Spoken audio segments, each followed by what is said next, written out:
안녕하십니까? 참 좋은 계절이죠. 이렇게 뵙게 돼서 반갑습니다. 에베소서 5장 15절부터 20절까지, 21절까지 같이 읽겠습니다.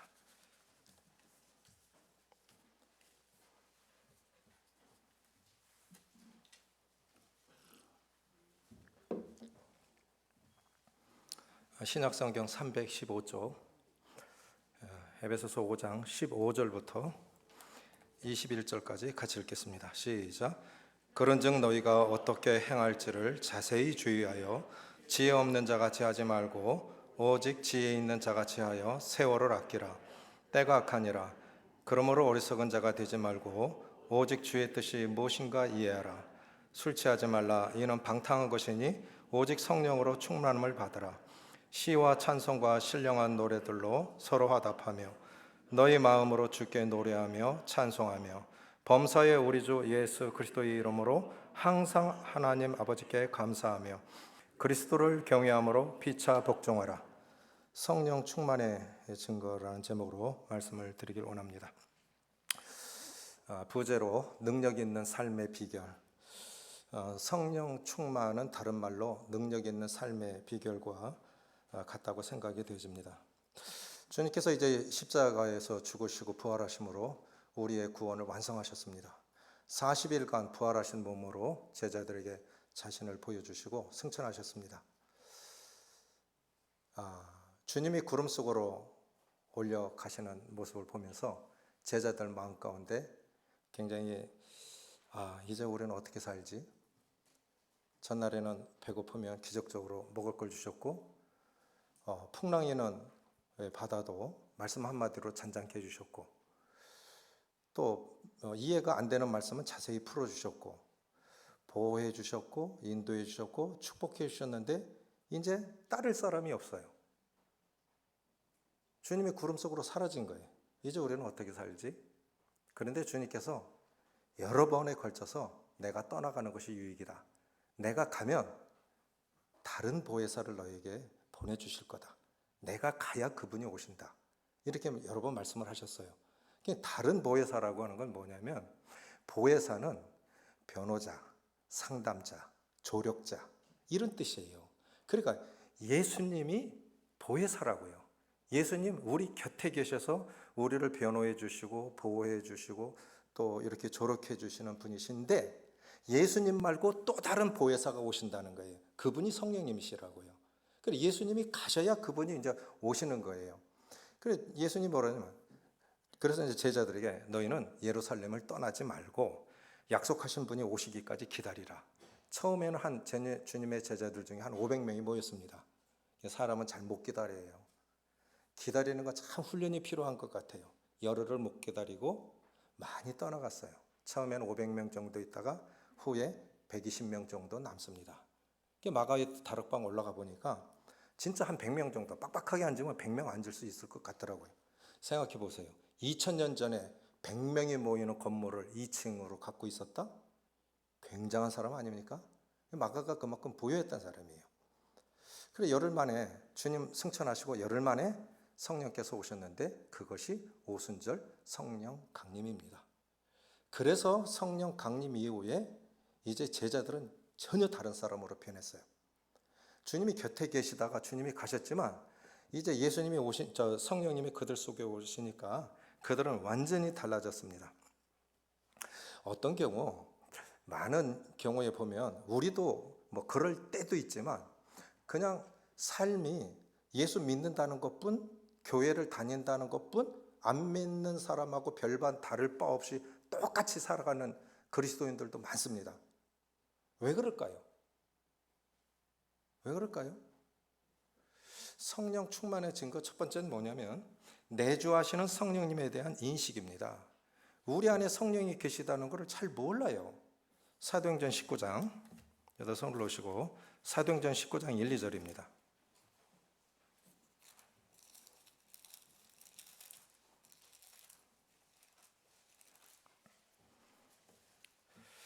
(220쪽) 사도행전 19장 1, 2절 같이 읽겠습니다. 시작. 아볼로가 고린도에 있을 때 바울이 윗지방으로 다녀 에베소에 와서 어떤 제자들을 만나 이르되 너희가 믿을 때 성령을 받았느냐 이르되 아니라 우리는 성령의 계심도 알지 못하노라. 어떤 사람들이 이제 한 7절에 보니까 한 12명 정도였던 것 같은데 에베소에 이제 바울이 도착을 했는데 일단의 사람들이 왔어요. 교제를 해보니까 뭔가 조금 부족한 것 같아. 저들 속에 성령이 계신가? 너희가 믿을 때 성령을 받았냐? 모르니까 우리는 성령의 계심도 알지 못한다. 성령이 뭐야? 성령이 뭐야?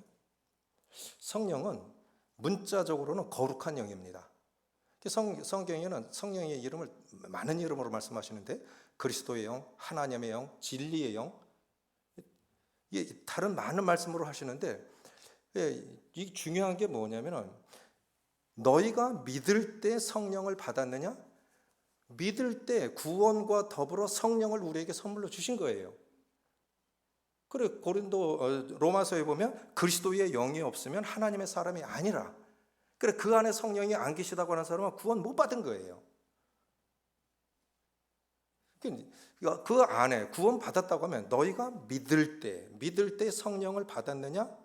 그래서 구원과 더불어 성령을 선물로 받은 것인데 그 안에 성령이 계시지만 상관없이 살다 보니까 우리가 성령님을 의식하지 않고 살아가요. 그러니까 안 믿는 사람들하고 똑같이 살아가는 거예요. 구원은 받았는지 모르지만 삶의 모습은 똑같은 겁니다. 그러니까 성령 능력이 나타나지 않는 거죠. 영향력을 미칠 수 없는 거죠. 그런즉 너희가 어떻게 행할지를 자세히 주의하여 지혜 없는 자같이 하지 말고 지혜 있는 자같이 하라. 지혜 있는 자같이 하여 세월을 아끼라. 때가 악하니라. 그래 어떻게 행할지를 그 사람이 어떻게 행하는지는 성령을 어떻게 의식하고 있느냐와 관계가 있는 것입니다. 우리 속에 계신 성령님을 의식하고 산다면 그러니까 어떻게 행한다고 하는 그 사람의 믿음의 결과가 그렇게 나온 거예요. 만약에 누군가 참 불편하다. 그럼 우리 속에 사람을 불편하게 하면 우리 속에 계신 성령님도 근심하십니다. 내가 편할 수가 없어요. 잘못 가면서도 기쁠 수가 없어요. 그런데 성령을 의식하지 않고 사니까 잘못 살아가면서도 잘못 사는 줄을 모르는 경우가 많죠. 미국은 소교 많이 납니다. 근데 자기 나라 거는 잘 안 써요. 언젠간 고갈될 거니까 외국에서 사다 쓰고 자기네 거는 최소한만 뽑아 쓰는데 미국의 매장량이 가장 큰 유전이 어떻게 발견이 되어졌냐면 오래전에 한 젊은이가 지질학 공부도 했고 돈도 좀 있고 하니까 유전을 찾아 나선 거예요. 그런데 이제 그 여러 가지로 볼 때 이 농장에 유전이 있을 것 같아. 그래서 그 유전을 산 겁니다. 그 농장을 산 거예요. 그 농장 주인은 어르신이었는데 젊은이 여기는 농사 짓기 너무 힘드네. 나니까 경험이 많은 나니까 겨우 요 정도 농사 짓고 있는데 젊은이는 농사 못 짓네. 이거 사지 말게. 아니요. 제가 살게요. 그래서 샀어요. 그래서 맨 꼭대기부터 구멍을 뚫어서 천공을 해 내려오는데 유전이 안 나오는 거예요. 노인은 마음이 안 놓여요. 내가 젊은이한테 이게 괜히 팔았나? 저 젊은이가 이거 어떻게 하나? 노인이 정말 진심 어린 마음으로 젊은이 계약서 다시 돌려줄 테니까 환불해 줄 테니까 지금이라도 포기하고 집으로 가게. 그러니까 이 젊은이가 포기를 안 하는 겁니다. 아니 괜찮아요. 날려도 괜찮아요. 괜찮다고요. 걱정하지 마세요. 3달째 되던 날에 그 지하수 뚫는 거 보셨습니까? 몇백 미터 내려가거든요. 그런데 그 수맥을 만나면 물이 하늘로 쫙 뻗쳐요. 수압이 있기 때문에 구멍 수맥을 딱 만나면 쫙 뻗쳐 올라가는데 3달째 돼서 천공을 하는데 시커먼 물이 하늘로 쫙 뻗치는 거예요. 그거 뭐예요? 원유죠. 그것도 미국에서 가장 매장량이 큰 유전을 거기서 만난 거예요. 어쩌면 이 모습이 우리의 모습이 아닌가. 전 주인은 자기가 엄청난 그러한 유전을 엄청난 가치의 자원을 갖고 있으면서도 그걸 갖고 있는 줄 모르고 그냥 힘들고 어렵게 그냥 기름 나는 곳에는 농사가 안 됩니다. 오늘 어느 형제님, 농사 짓는 형제님 만났더니 폐유를 이렇게 갖다 뿌리면 벌레들이 죽는데요. 그만큼 독하다고요. 석유 나는 데는 농사가 안 되는 거예요. 그러니 이 노인이 농사 짓느냐고 얼마나 고생했겠습니까? 어마어마한 자원이 땅속에 묻혀 있는데 그걸 모르니까 자기가 엄청난 자원을 갖고 있으면서도 고생하면서 그렇게 사는 거예요. 근데 젊은이는 그걸 알았던 거예요. 찾아낸 거죠.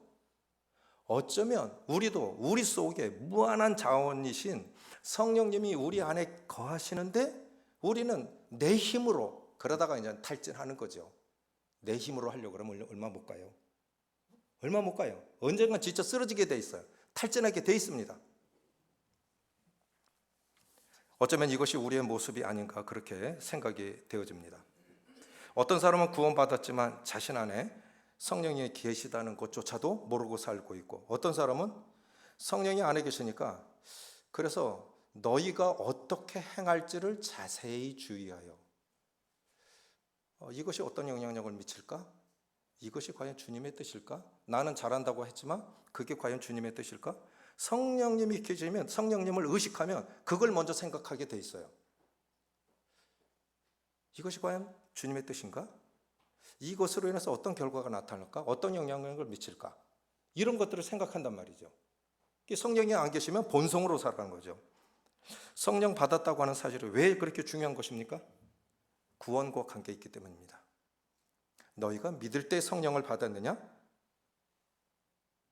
믿고도 그 안에 성령이 없을 수가 없죠. 사도행전 2장 38절에는 너희가 회개하여 각각 예수 그리스도 이름으로 세례를 받고 죄사함을 받으라. 그리하면 성령을 선물로 받으리니. 그래, 예수님을 주와 구세주로 영접을 하면 구원과 더불어 성령을 선물로 받은 겁니다. 또 만일 너희 속에 하나님의 영이 거하시면 너희가 육신에 있지 아니하고 영에 있나니 누구든지 그리스도의 영이 없으면 그리스도의 사람이 아니라. 그 안에 성령이 안 계시다고 하는 사람은 구원받은 사람 아닙니다. 우리 안에 성령님이 계신 거예요.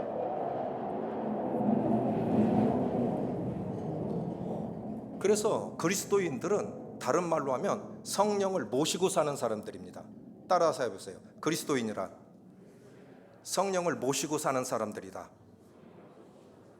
고린도전서 3장 16절에 그렇게 말씀하고 계시지 않습니까?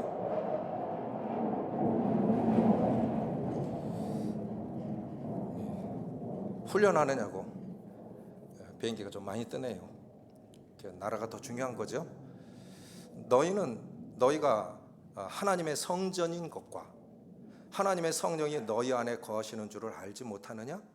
우리 안에 성령이 계시다는 것을 의식하지 않으니까 안 믿는 사람들과 똑같이 살아갈 때가 많다고 하는 거죠. 힘들 때 또 힘들고, 우리가 힘든 것도 우리가 성령을 의식하고 성령의 능력을 힘입으면 감사할 수 없을 때에도 감사가 나오고 찬송할 수 없을 때도 찬송할 수 있는 거예요. 그리고 피차 복종할 수 있는 겁니다. 이 구원받은 것 자체가 성령의 역사입니다. 죄를 깨닫고 회개할 수 있게 하신 분도 성령님이십니다. 요한복음 16장 8절에 보면 그가 와서 죄에 대하여 심판에 대하여 하나님의 죄에 대해서 의에 대하여 하나님의 심판에 대하여 세상을 책망하시리라. 그가 누굽니까? 성령님이세요. 성령님이 죄를 깨닫게 하시고 또 심판이 있는 걸 알게 해주시고 하나님의 의에 대해서 알게 해주신 거예요. 그리고 고린도전서 2장 3, 4절도 바울이 그렇게 고백을 하죠. 내가 너희 가운데 거할 때 두려워하며 심히 떨었노라. 이는 너희 믿음이 사람의 권하는 말에 있지 아니하고 오직 하나님 성령의 나타남과 능력으로 하여 너희 말이 사람의 권하는 말에 있지 않고 하나님의 능력에 있게 하였노라. 그래서 말씀을 깨닫게 해주시는 분도 성령님이십니다. 이걸 깨닫네? 이걸 이해하네? 내가 전한 말을 저 사람 알아들어. 복음을 전해보면요, 그 성령이 하시는 거예요.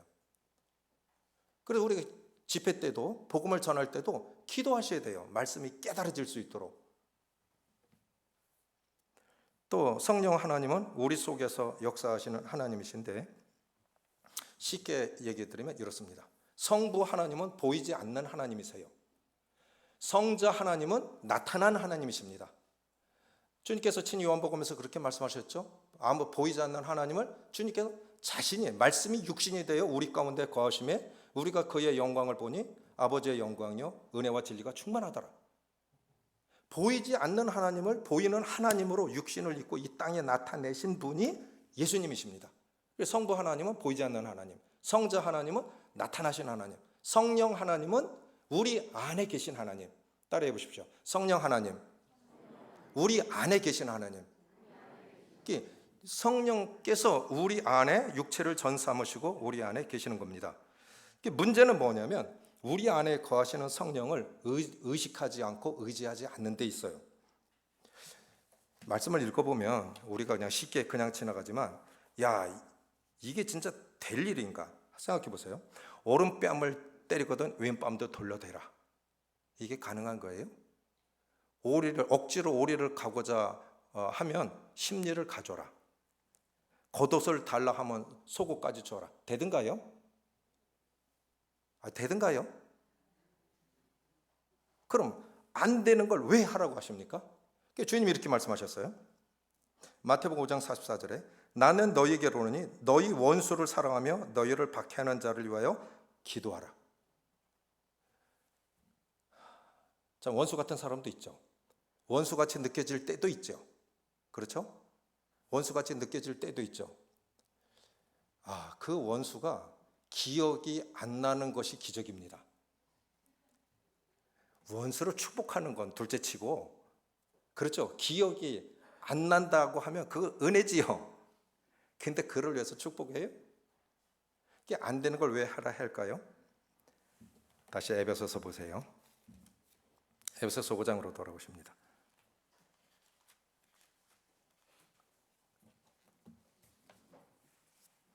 자, 18절부터 21절 다시 읽습니다. 18절부터 21절 시작. 술 취하지 말라. 이는 방탕한 것이니 오직 성령으로 충만함을 받으라. 시와 찬송과 신령한 노래들로 서로 화답하며 너희 마음으로 주께 노래하며 찬송하며 범사의 우리 주 예수 그리스도의 이름으로 항상 하나님 아버지께 감사하며 그리스도를 경외함으로 피차 복종하라. 인간적으로는 안 되는데, 불가능한 일인데 성령으로 충만하면 감사할 수 없을 때도 감사가 되고 찬송할 수 없는 상황에서도 찬송이 되어지고 피차 복종할 수 있다는 거예요. 성령으로 충만하면 그게 가능하다고 하는 것입니다. 누가 주님께서 원수를 위해서 복을 빌라 그렇게 말씀하셨는데 누가 이런 삶을 살 수 있을까요? 자, 세 가지 질문을 드릴 테니까 한 가지에는 꼭 답을 하세요. 어려운 거 안 물을게요. 한 가지에는 손을 드셔야 돼요. 신앙생활은 진짜 어렵다. 반대로 신앙생활은 너무 쉽다. 큰일 났어요. 하나밖에 안 남았어요. 잘 모르겠다. 뭔데요 그럼? 다시 하나에 손들라 했잖아요. 내가 뭘 물을지 모르니까 못 드시다가 기회 잃어보는 거죠. 세 가지죠. 신앙생활은 너무 어렵다. 정직하신 분들이. 신앙생활 너무 쉽다. 대단한 분들입니다. 잘 모르겠다. 네. 세 가지가 다 맞아요. 세 가지가 다 맞다고요. 왠지 아세요? 어느 신학자가 이런 말씀을 하셨는데 신앙생활은 어려운 게 아니라 불가능한 거다. 그건 인간적으로 불가능한 거다. 오직 성령의 힘으로만 가능한 거다. 그러니까 힘든 거예요. 그런데 성령의 충만함을 받을 때만, 항상 그런 게 아니에요. 신앙생활이 쉽다고요? 뭐가 쉬워요? 죽으라고 부르셨는데 주님께서 우리를 부르실 때는 죽으라고 부른 거래요. 자기를 부인하고. 그 십자가의 끝은 죽음 아닙니까? 자기가 죽어야 돼요. 그게 쉬운 일입니까? 성령의 충만을 받을 때만 쉬운 거예요. 그런데 살다 보면 잘 모르겠어. 그러니까 인생이 어려운 거죠. 어쨌든 늘 우리 안에 계신 너희는 너희가 하나님의 전인 것과 성령이 너희 안에 거하시는 것을 알지 못하느냐? 성령이 우리 육체를 전수하시고 우리 안에 계십니다. 우리 삶을 인도하시고 또 말씀을 깨닫게 하시고 진리 가운데 인도하시고 하나님의 뜻을 알게 하시고 그 하나님의 뜻에 복종할 수 있도록 하시는 분이 성령님이십니다. 그래서 늘 성령을 의식하시고 사셔야 돼요. 우리가 성령께 복종하지 않으면 성령께서 근심하시면 얼굴에 기쁨이 없어요. 저는 주일날 성도들 얼굴 표정을 다 봅니다. 그러면 그 신앙 상태 다 나와요. 물론 한순간이겠죠. 영원히 그런 건 아니니까. 우리가 늘 성령을 의식하며 그렇게 사시길 바라요. 두 번째는 자신의 약함을 솔직히 인정하라. 찾지 않습니다. 고린도후서 12장 9절 12절에 보면 여러 계시를 받은 것이 지극히 크므로 너무 자만하지 않게 하시려고 내 육체에 가시고 사단의 사자를 주셨으니 이는 나를 쳐서 너무 자만하지 않게 하려 하심이라. 이것이 내게서 떠나지 않게 하기 위하여 내가 3번이나 간구하였더니 나에게 이르시기를 내 은혜가 내게 족하도다. 이는 내 능력이 약한 데서 온전하여짐이라 하신지라. 그러므로 도리어 크게 기뻐함으로 나의 여러 약한 것들에 대하여 자랑하리니 이는 그리스도의 능력이 내게 머물게 하려 함이라. 첫째, 이 성령의 충만의 증거는 성령을 늘 의식하는 것이고 그것이 능력의 비결이죠. 두 번째는 자신의 약함을 솔직하게 인정하는 거예요. 그런데 우리 본성은요, 내 나쁜 거 얘기하고 싶지 않아요. 밝히고 싶지 않아요. 누가 알기를 원치 않아요. 그게 우리 본성이에요. 본성적으로 그래요. 내가 CTI 일기에 갔을 때 강사들이 호주 분들이 90%였습니다. 그런데 그분들은 달라요. 동양 사람들은 안 좋은 거 숨깁니다. 서양 사람들은 드러냅니다. 나를 왜 기도해 주세요? 저런 것까지? 저 연세에? 저런 것까지 기도 부탁을 해? 우리 같으면 아예 안 밝히죠. 가족에게도 안 밝히죠. 그러니까 능력이 임하지 않는 거예요. 지난주 광주 동부교회 갔을 때 이릅니다. 3일째 되는 날 주일날 예배를 드리고 이제 말씀 전하기 위해 강단에 섰는데 한마디 하고 나니까 목이 잠겨서 말이 안 나와요. 제가 이런 경우는 처음입니다. 물론 이제 큰 대형 교회 목사님들이 대형 집회 때 통역을 하는데 목이 잠겨갖고 말이 안 나와서 다른 분이 대신 통역했다는 간증은 들어봤지만 제가 이걸 경험하긴 처음이에요. 얼마나 당황스러운지 말이 안 나와. 순간적으로 이거 어떻게 하지? 누가 대신 설교할 수 있는 것도 아니고 이거 어떻게 하지? 그런데 그때 문득 드는 생각에 성령님을 의지하면 되겠구나. 성령을 의지하면 되겠구나. 솔직하게 상황을 얘기하면 되겠구나. 그래서 성도님들한테 뭐라고 부탁을 드렸냐면 최상의 영성과 육체의 건강을 유지하고 왔어야 되는데 피로가 누적이 되었는지 몸 상태가 안 좋은 상태로 왔습니다. 그래서 코로나 검사도 했고 약을 먹었는데 몸이 좋아지질 않아서 지금 목이 잠겨서 말이 안 나오니까 기도하시는 마음으로 집중해서 들어주세요. 얼마나 성도들이 기도했겠어요. 그래서 정말 은혜롭게 마쳤어요. 문제는 점심 먹고 나서 집사람은 3층에 올라가서 자매님들과 교제를 하고 저는 2층에서 청년들에게 말씀을 전해야 되는데 쓰면 쓸수록 목은 가잖아요. 제가 목이 약해가지고 조금만 힘들으면 목이 가요. 그런데 청년의 시간에 말이 아예 안 나오는 거예요. 이 마이크 굉장히 중요합니다. 저는 이 마이크가 반설교한다고 생각하거든요.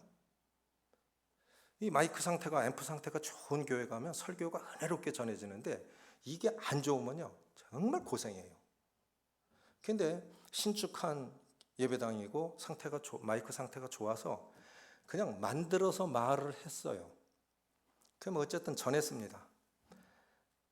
그래서 설교하고 나서 이제 광주 동부교회는 사역자가 둘이에요.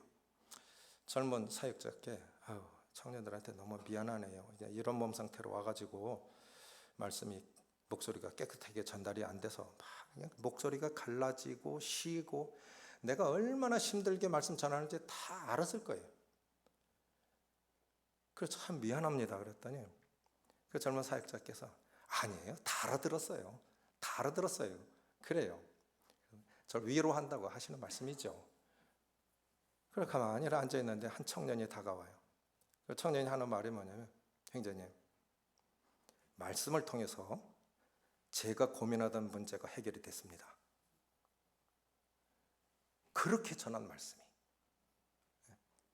그런 상황에서 목소리가 안 나와서 목소리가 갈라지고 째지고 깨지고 힘을 다해서 전한 참 듣기 불편한 그 목소리로 전한 말씀에 그 청년이 고민하던 게 뭔지는 모르겠어요. 그 청년들 많아요. 그 대학이 여러 군데 있으니까 전국에서 온 청년들이 많아요. 그 어쨌든 자기에게는 자기 문제에서는 최고의 문제가 아니었겠습니까? 그런데 말씀을 통해서 말씀 속에서 고민하던 문제가 해결이 됐습니다. 그렇습니다. 능력의 비결은, 성령 충만의 비결은, 성령 충만의 증거는 자기의 약함을 솔직하게 드러내는 데 있습니다. 그걸 안 드러내니까 계속 성령이 역사하실 수가 없어요. 드러내야 됩니다. 빛 가운데 드러내야 빛 가운데 나오는 모든 것들은 다 열매로 하나님의 영광으로 맺혀질 것입니다. 그럼 사도 바울 같이 훌륭한 분에게 왜 가시를 주셨을까? 어떤 학자는 그것을 안질로, 다메섹 도상에서 너무 강한 빛을 쬐어서 눈이 안질이 생긴 거다. 또 다른 학자는 간질이다. 이렇게 분별을 해요. 만약에 그것이 간질이었다고 그러면 기가 막힌 거죠. 제 고등학교 때 처음 간질을 경험해 봤어요. 짝이, 옆에 있던 짝이 갑자기요, 눈이 뒤집혀서 하얘지고 거품 물고 그냥 바닥에 드러누워서 그냥 팍 경기하며 떠는데요. 얼마나 무서웠는지 몰라요. 그거 처음 봤거든요. 그러더니 한 2, 3분 지나니까 벌떡 일어나더니 아무렇지도 않아. 야, 이게 뭐야? 이게 간질이에요. 어쨌든 안질도 심각한 겁니다. 사람을 못 알아봐. 그러면 한두 번이지. 자꾸 그러면 저 사람 나 싫어하나? 이 시각이 좁은 것도 문제가 돼요. 저는 앞에 있는 사람만 인사하지 옆에 있는 사람 안 보여요. 주차를 해도 생각한 쪽에 자리 없으면 나가버려요. 그러니까 성도들한테 오해 많이 받죠. 노인재님 나 싫어하나 봐. 인사하러 왔는데 그냥 갔어. 그 한두 번이지. 자꾸 그러면 노인재님 나 진짜 싫어하나 봐. 일이 되는 거예요. 안질이든 간질이든 육체의 가시는 굉장히 어려움이 됐을 거예요. 그럼 왜 그걸 허락하셨을까? 그 연약을 통해서 내가 인간임을 깨닫게 하시는 거예요. 우리는요, 조금만 뭐 한다 하면은 기고만장해갖고 비는 게 없어요. 심리학자들은 이런 얘기를 합니다. 인간의 내면에 자신을 스스로 우상화하려는 그런 자아, 신화, 컴플렉스가 있대요. 스스로 신으로 생각하는 거예요. 스스로. 난 이거 잘해. 난 이거 잘해.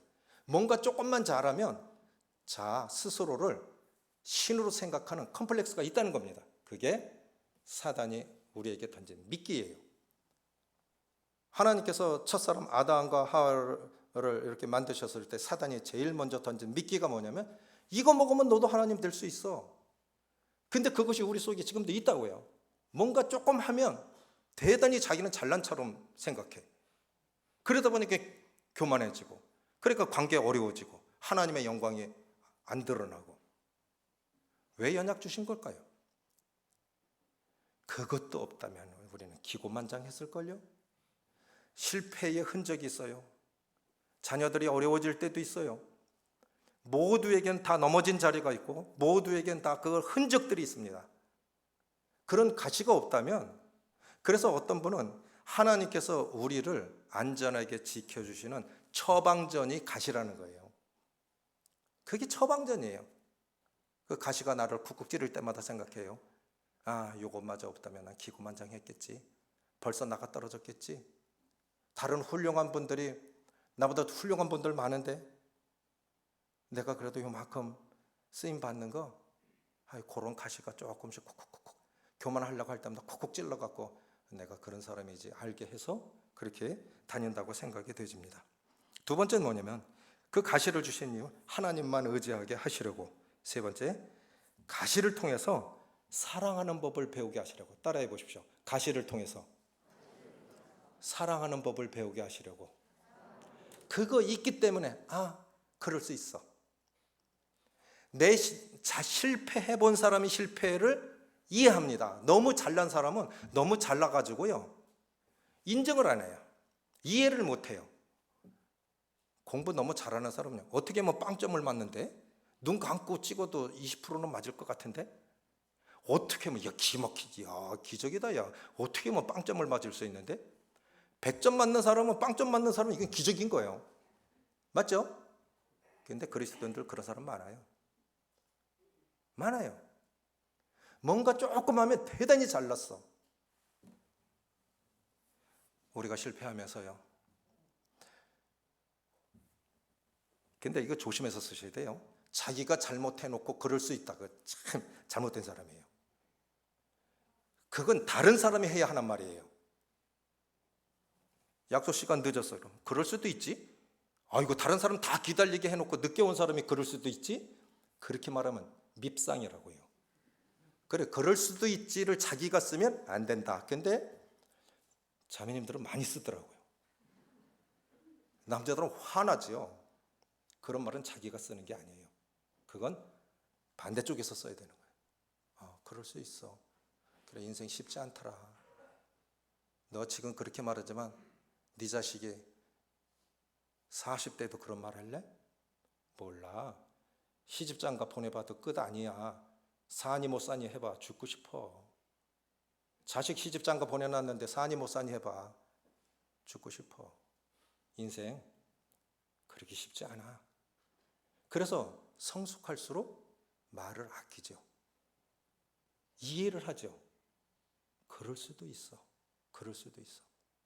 그래서 자신의 역점을 솔직하게 인정하라는 것입니다.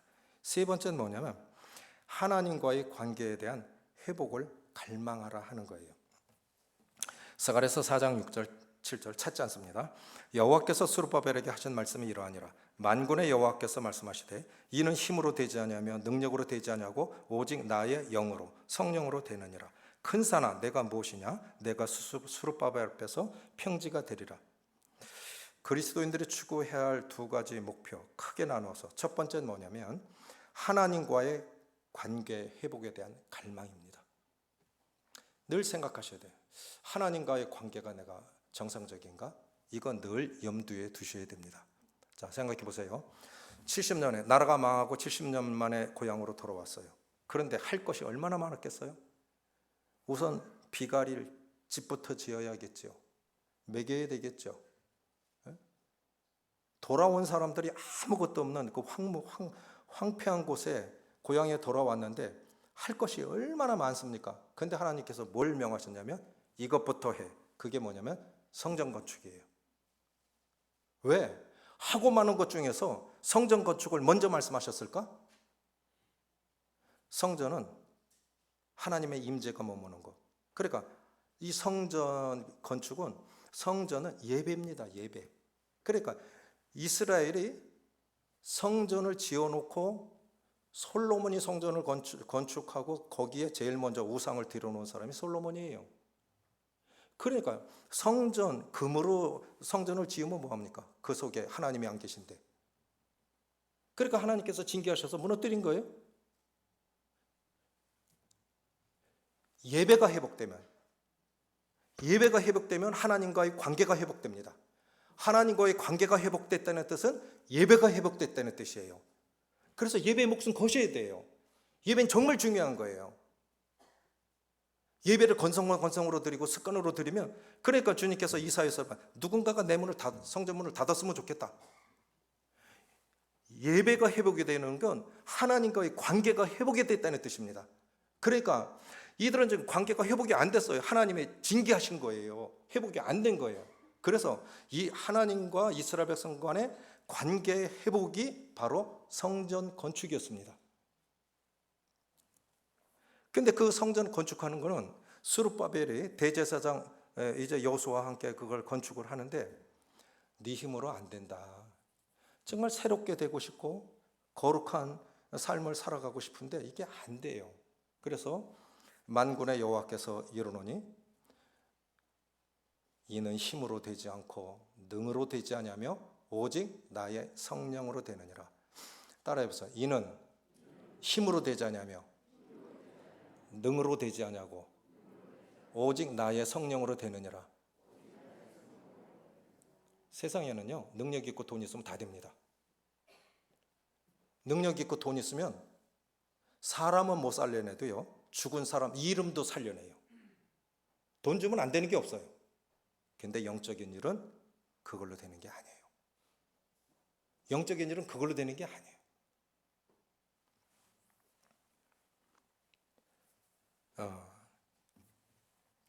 영적인 사람들은 인생의 주도권을 하나님께 맡긴 사람들인데 성령이 임하시면 이런 일들이 나타납니다. 그래서 그 7절에 보면 이래요. 큰 산아 내가 스룹바벨 앞에서 평지가 되리라. 먼저 온 에스라가 이제 먼저 이렇게 돌아왔는데 그걸 못했어요. 15년 동안 중단이 되었다가 스룹바벨이 다시 이제 성전 건축을 한 겁니다.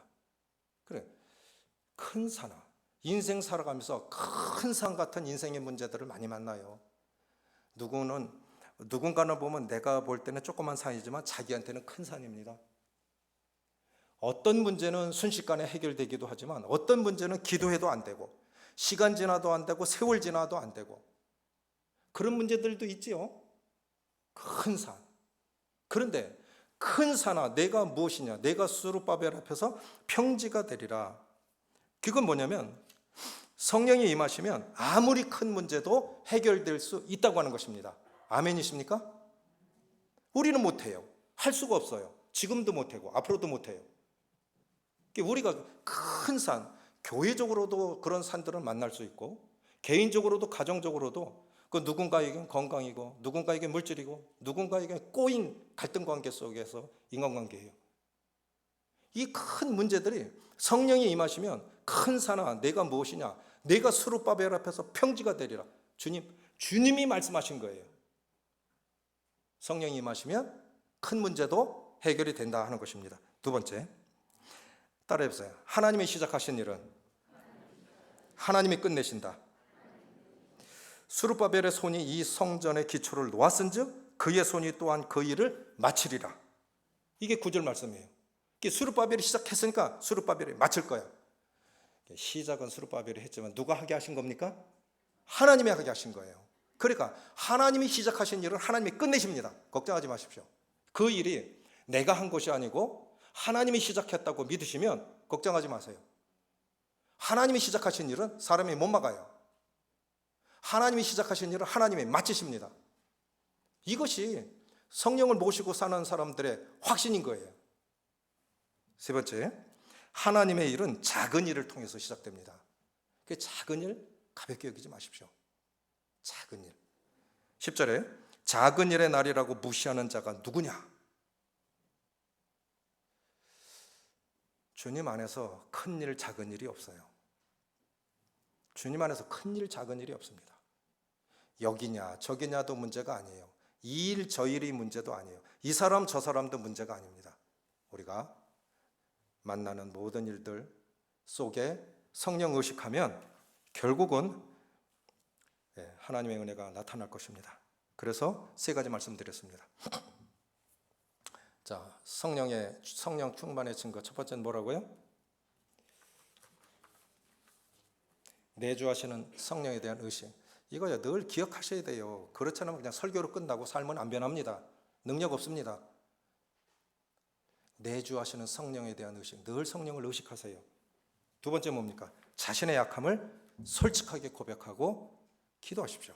세 번째, 하나님과의 관계 회복을 갈망하시고 그 하나님과의 관계 회복의 갈망에 이어서 성령의 능력에 대한 신뢰가 필요해요. 하나님이 하실 수 있다.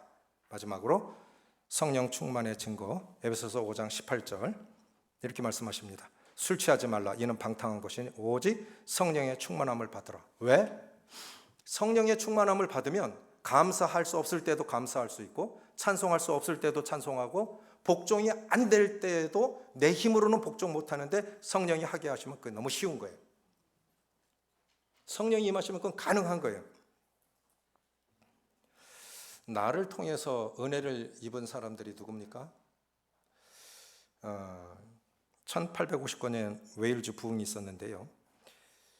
웨일즈 지방에 부흥이 일어날 때, 영적 부흥이 일어날 때 가장 크게 은혜를 입은 것이 당나귀래요.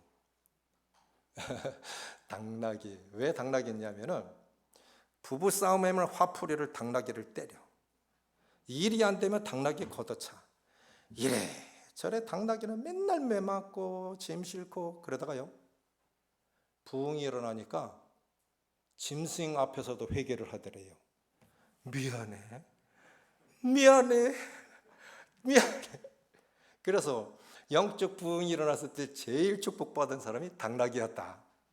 그러면 내 안에 성령 충만이 일어나면 누가 먼저 복을 받아야 돼요?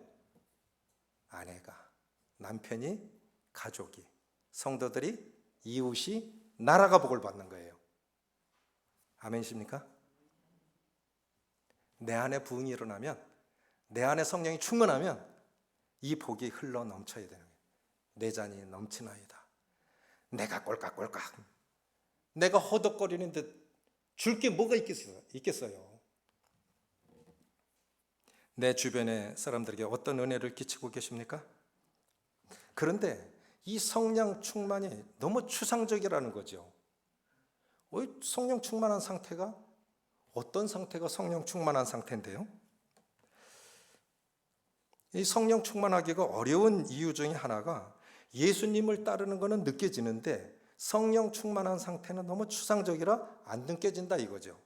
그래서 팬인가 제자인가의 저자 카일 아이들먼이 페이스북에 자기 동료들에게 이런 글을 올린 거예요.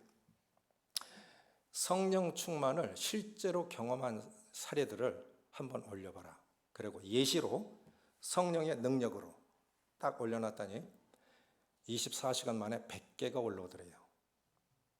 제가 이 책 읽고 굉장히 감동을 받았어요. 내 얘기도 있으니까.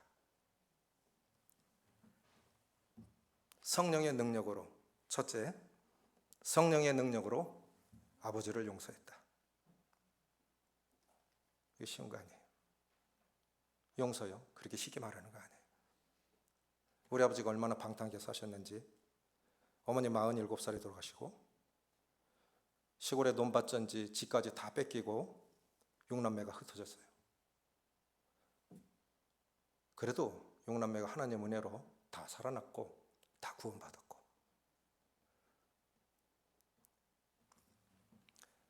마지막에 아버지를 대구로 모시고 와서 8년을 모시고 살았는데, 늘 아버지는 눈이 오나 비가 오나 강단 앞에서 아들의 사역과 교회를 위해서 기도하셨지만 참 감사한데 속으로 용서가 안 되더라고요. 용서가 안 되더라고요. 이게 인간인 거예요. 내 힘으로 안 되는 거예요. 근데 성령의 능력이면 가능한 것인데, 저는 사역자잖아요. 말씀을 가르치는 사람이고 바르게 살라고 강단에서 그렇게 성도들을 가르치는 사람인데 그게 안 되더라고요. 제일 먼저 맨 위에 올린 게 성령의 능력으로 아버지를 용서했다. 성령의 능력이면 가능한 거예요. 두 번째, 성령의 능력으로 서로에게 추한 꼴까지 보이며 이혼했던 남편과 재결합했다.